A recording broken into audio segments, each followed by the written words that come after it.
செங்கல்பட்டு மாவட்டத்தில் நகைக்கடை சுவரில் துளையிட்டு 60 சவரன் தங்கம் மற்றும் 5 கிலோ வெள்ளிப் பொருட்களை கொள்ளையடித்து சென்ற கும்பலை போலீசார் தேடி வருகின்றனர். நகைக்கடையில் மெகா திருட்டை அரங்கேற்றிய திருடர்கள் போலீசில் சிக்குவார்களா?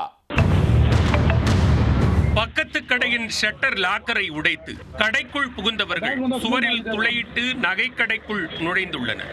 60 சவரன் தங்கம், 5 கிலோ வெள்ளி மற்றும் 2.5 லட்சம் ரூபாய் பணத்தை கொள்ளையடித்து சென்ற திருடர்கள் யார்? நடந்தது என்ன? செங்கல்பட்டு மாவட்டம் கூடுவாஞ்சேரி அடுத்த பாண்டூர் பகுதியில் சிறிய வணிக வளாக கட்டடம் அமைந்துள்ளது. வரிசையாக 4 கடைகள் உள்ள நிலையில் பூபதி என்பவருக்கு சொந்தமான குளிர்பான கடையின் ஷட்டர் லாக்கர் உடைக்கப்பட்டு திறந்து கிடந்தது.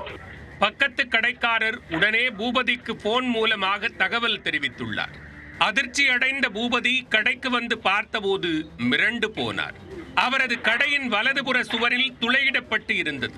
அந்த துளை வழியாக பார்த்தால் ஐஸ்வர்யம் ஜுவல்லரி கடைக்கு ரூட் இருந்துள்ளது.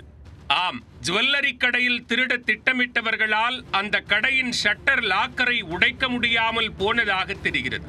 இதனால் எளிதில் உடையும் அளவுக்கு இருந்த பிரபுவின் குளிர்பான கடை ஷட்டரை உடைத்து சுவரில் துளையிட்டு ஜுவல்லரி கடைக்குள் புகுந்துள்ளனர்.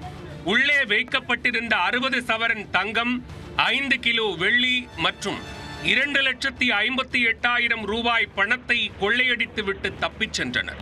கடையில் பொருத்தப்பட்டிருந்த சிசிடிவி கேமராக்களையும் உடைத்து சேதப்படுத்தியுள்ளனர். நகைகளை பறிகொடுத்த நகைக்கடைக்காரர் காவல் நிலையத்தில் புகார் அளிக்க போலீசார் வழக்கு பதிந்து விசாரணையை தொடங்கினர்.